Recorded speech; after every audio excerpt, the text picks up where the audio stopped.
जय माता दी। मैं मंजू गोस्वामी आपको स्वागत करती हूँ हमारे YouTube चैनल धर्म यात्रा में। दुर्गा सप्तशती पाठ के क्या चमत्कार हैं और दुर्गा सप्तशती पाठ के किस पाठ का क्या फल है, तो आइए आज ये जानते हैं हमारी इस वीडियो में।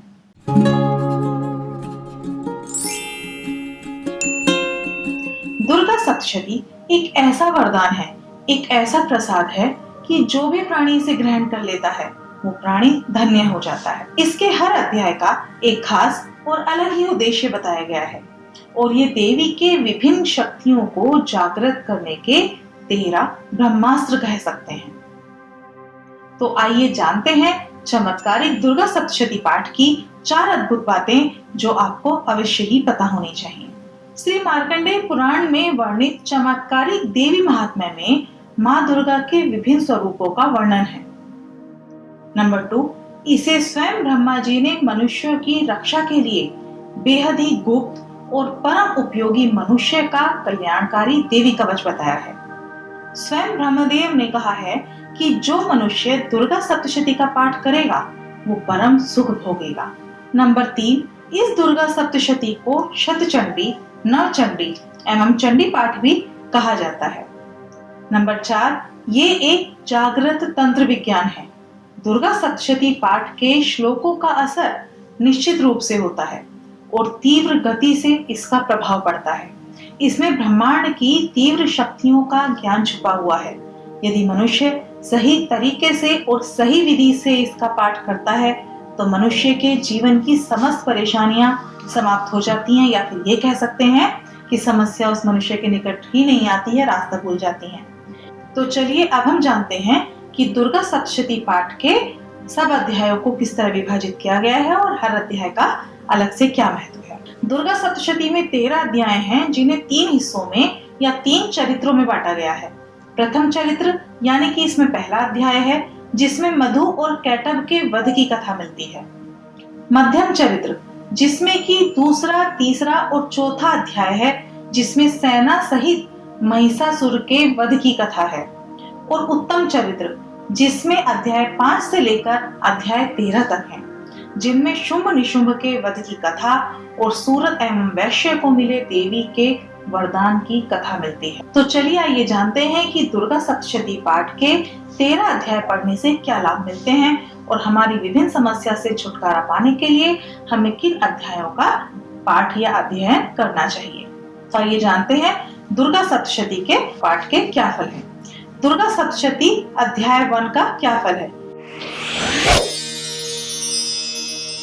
किसी भी प्रकार की यदि आपको चिंता है या किसी भी प्रकार का आपको मानसिक विकार है या मानसिक कष्ट है तो दुर्गा सप्तशती के प्रथम अध्याय के पाठ से इन सभी मानसिक विचारों और दुश्चिंताओं से मुक्ति मिलती है। इंसान की चेतना जागृत होती है और विचारों को सही दिशा मिलती है। किसी भी प्रकार की नेगेटिविटी वो आप पर हावी नहीं हो सकती है, और अगर हावी होती है तो दुर्गा सप्तशती के पहले अध्याय से आपको हर प्रकार की मानसिक चिंताओं से मुक्ति मिल जाती है। अब आता है दुर्गा सप्तशती अध्याय 2 से क्या लाभ है। तो दुर्गा सप्तशती के दूसरे अध्याय के पाठ से मुकदमे में विजय मिलती है। किसी भी प्रकार का आपका झगड़ा चल रहा है या वाद विवाद है तो उससे आपको शांति मिलती है और आपके मान सम्मान की रक्षा होती है, लेकिन उसके लिए आपकी मंशा सही होनी चाहिए।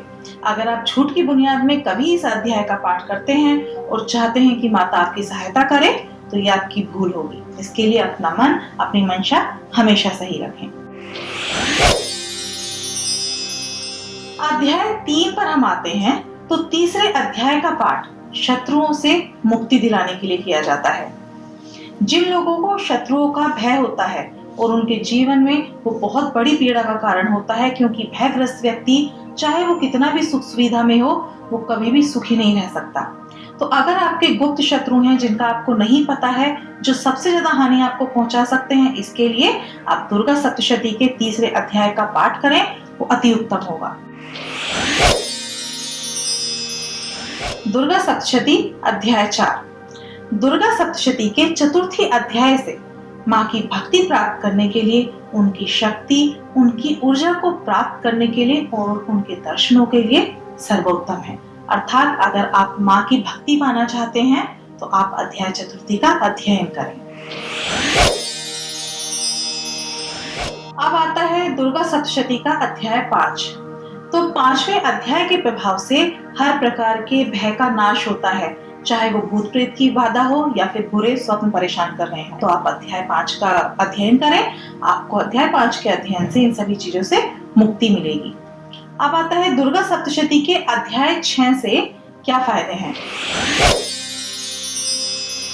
तो 6वें अध्याय का पाठ किसी भी प्रगति के तंत्र बाधा हटाने के लिए किया जाता है। अगर किसी ने आपके ऊपर जादू टोना किया है या आपके परिवार को किसी ने बांधा है या फिर आप राहु और केतु से पीड़ित हैं, तो 6ठे अध्याय का पाठ करें, आपको सभी कष्टों से मुक्ति मिलेगी। दुर्गा सप्तशती के अध्याय 7, किसी भी विशेष कामना की पूर्ति के लिए 7वां अध्याय सर्वोत्तम माना गया है। अगर सच्चे और निर्मल दिल से माँ की पूजा की जाए तो 7वें अध्याय का पाठ करें, व्यक्ति की कामना जरूर पूरी होगी। दुर्गा सप्तशती अध्याय 8। अगर आपका कोई प्रिय बिछड़ गया है या गुमशुदा हो गया है या फिर आप उसे ढूंढ ढूंढ कर थक चुके हैं, तो 8वें अध्याय का पाठ चमत्कारिक फल देता है बिछड़े हुए लोगों से मिलने के लिए। इसके अलावा वशीकरण के लिए भी इस अध्याय का पाठ किया जाता है, लेकिन वशीकरण सही व्यक्ति के लिए ही किया जा रहा हो, सही मंशा के साथ किया जा रहा हो, इस बात का ध्यान जरूर रखें, वरना आपको नुकसान भी हो सकता है। और इसके अलावा धन प्राप्ति के लिए, धन लाभ के लिए भी 8वें अध्याय का पाठ बेहद शुभ माना जाता है। दुर्गा सप्तशती के अध्याय 9 का पाठ संतान प्राप्ति के लिए किया जाता है। पुत्र प्राप्ति के लिए या संतान से संबंधित किसी भी परेशानी के लिए आप दुर्गा सप्तशती के 9वें पाठ का अध्ययन करें। अब आता है दुर्गा सप्तशती अध्याय 10। तो अगर आपकी संतान किसी गलत रास्ते पर चल रही है या फिर वो भटक गई है, तो उसके लिए 10वें अध्याय का पाठ करना बहुत अच्छा रहेगा और अच्छे और सुयोग्य पुत्र की कामना के साथ 10वें अध्याय का पाठ आप करें तो आपको योग्य संतान की भी प्राप्ति होगी।